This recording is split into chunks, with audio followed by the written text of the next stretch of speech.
Hello and welcome back. Today we're going to have a look at 6 radios.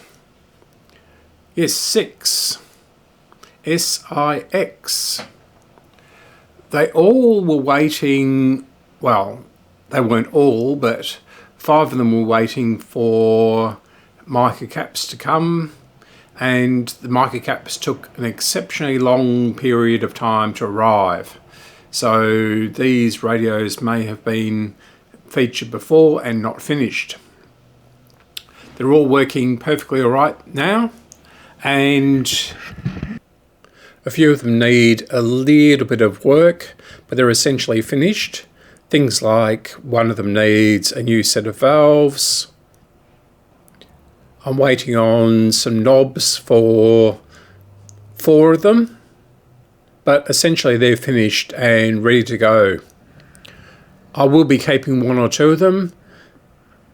The rest will be up for sale at some stage next year. They're all great performers, and they all came at the not the very end, but towards the end of the valve era, when transistors were beginning to make inroads into radios and similar equipment. Just to tease you, I have a few radios coming up. Finishing off the GA, that Astor from 1936 or 37, which I'm going to do a proper restoration on. I also have a very nice looking ElectroSound from the late 1940s, early 1950s. It is unusual for an Australian set because it has a steel cabinet. I'm going to finish the HQ Mickey now that I have the mica caps. I also have an AWA, which is very nice, which needs fixing up. And I also have a little STC Bantam here, which I'm going to work on very shortly as well. So I wish you joy and happiness for the festive season. Thank you for all the subscriptions. It's been a very hard year. Started off with promise and slowly got worse and worse as the year went on. However, I'll get the booster shot next week, and things are beginning to look a little bit rosy here in Australia, even if the rest of the world is going backwards. Our Prime Minister seems to think there's no problem. We'll wait and see. I suspect we'll be back in lockdown very shortly, as soon as the festive season is over, and of course the Boxing Day test. So we'll see what transpires. As I said, wish you all peace and joy and happiness, as Tony would say, and May 2022 be a better year. So I'm signing off now for the year, and I'll be back in the new year. Bye. Okay, so this one is a radiola, or an AWA B15, and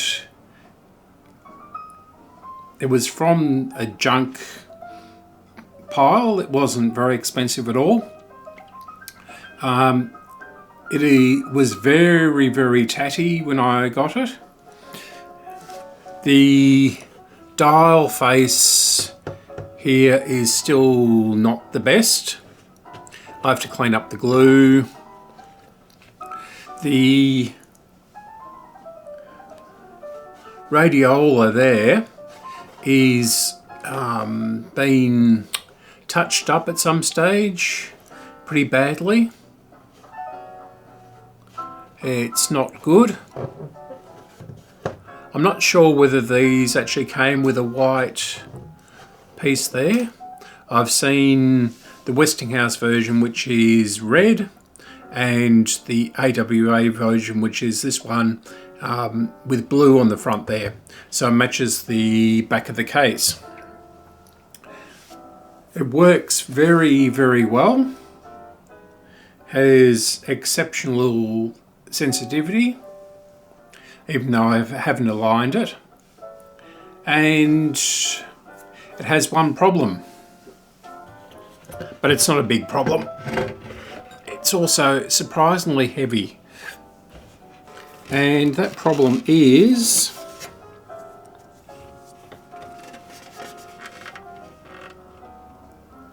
that the plugs, modern plugs, don't fit through.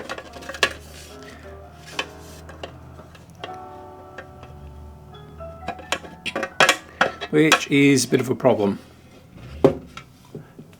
Also, under these heavy lights, I'm seeing that it's rather scratched on the top. So I'll need to continue to polish it up. And it's been cleaned up inside too at some stage. Pretty badly. Looks like steel wool actually. So it's not the finest example of these radios, but it was good for practice. The knobs have been got out with one of those ink or those paint pens. Yeah, so didn't need much work, just a couple of capacitors.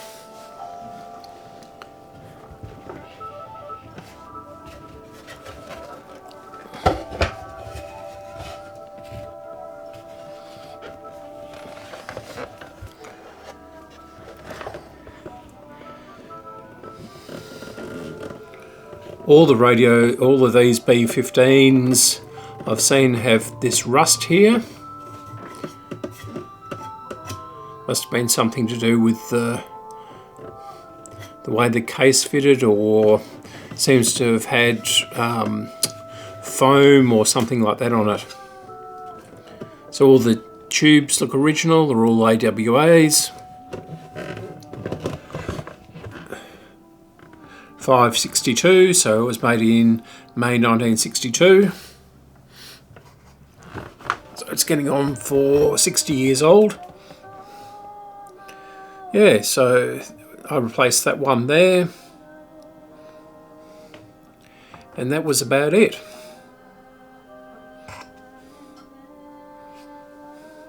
All the other caps were polyester. Next we have a pair of Chrysler 1171s. These are the anniversary edition. They're both in, well, average condition.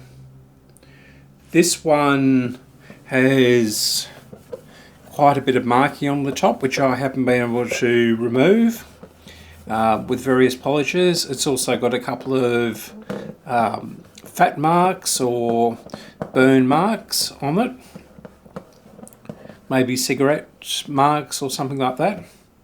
This one is just dull and lifeless,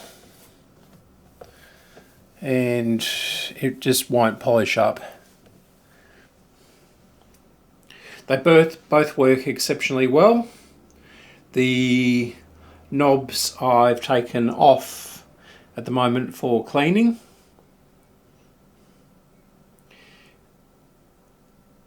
Again, one of them was virtually free. The other one was a bit of a deal with the Astor GA, which is going to be done very shortly. These were sitting around for quite some time, waiting on mica caps. They both had different mica cap problems. So the mica caps are not as reliable as they once were. They seem to be failing quite regularly these days. Next we have these Astor BPJs. This one is cream with a gold front, which looks quite okay. It has crazing on the dial here. This is a different example. It has a hairline crack across there, and the top of the case is very dull, and again it won't polish up. So it has these very fine scratch marks in it. So maybe someone's tried to clean it with steel wool or something very, very abrasive, and they've damaged the case. So it's painted pink on the inside, so I'm not quite sure how it quite works. Cream finish to the plastic and painted pink inside. The logo doesn't come out very well, whereas on this one the logo is quite exceptional actually. So again, these were waiting around for mica caps. This one didn't have to wait long, only bought it last 10 days ago up in Ballarat in the little shop. Well, it's quite a big shop, but it feels very small because it's so packed in with rubbish.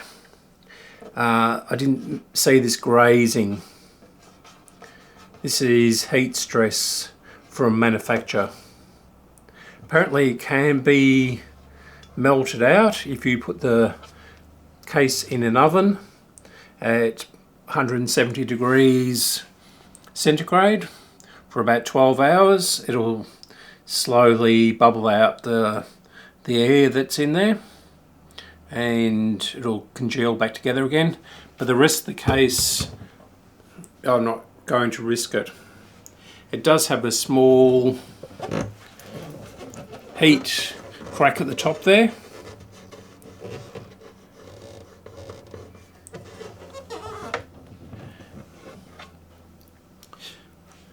Otherwise it works quite well.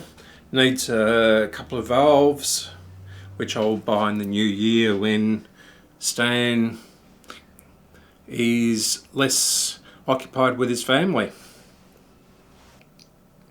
And finally we have this very nice example of a Chrysler. It's from around about 1963. I've featured another couple of these on the website and here. It is a great performer. I think it would be on par with the anniversary 1171s. The 1181 is also a very good performer. It is new. It is, well, it's newer than the 1171, obviously. Yes, this is a pretty good example. When I picked this up at Ballarat last week, it was absolutely filthy dirty. This does have a heat stress mark over here from a overheating valve, and some sort of line down there. The knobs aren't the best, but they're okay. The symbol there is not the greatest, but the case itself is in very, very good condition. Just notice the obligatory paint there. And it also has a slight mark there, which feels like it might scrub out eventually. It's a great sounding radio. I'm considering keeping it for my own collection. I haven't seen many in this colour, this bone colour either, but I might be wrong there.